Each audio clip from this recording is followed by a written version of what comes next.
สวัสดีในภาคนี้พวกเราจะเสนอเรื่องการลงบัญชีบัญชีเขาตั้งให้ลงออโต้เนาะออโตเมติกนะมาเขาลงโดยที่เขาไม่ต้องไปนั้นแต่ว่าเขาตั้งเวลาไว้เนาะยกตัวอย่างว่าพอจะกลับไปคืนในภาคตัวอย่างตัวที่ผ่านมาก็คือค่าเช่าเนาะค่าเช่าประจำเดือนอย่างเขาคงอยู่แล้วว่าค่าเช่าแบ่งจ่ายนี้มันเดือนละล้านเนาะ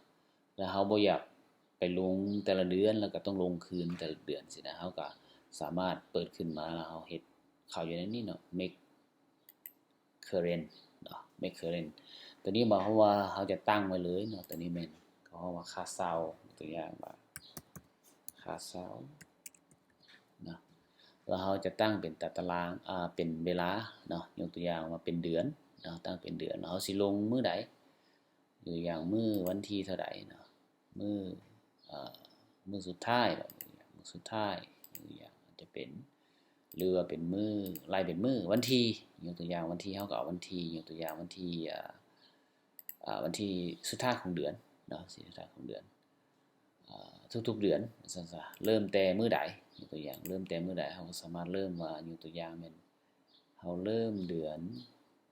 7เลยเนาะหรือว่าเริ่มเดือน8เนาะเดือน7เขาลงไปแล้วเริ่มเดือน8นะแล้วจนฮอด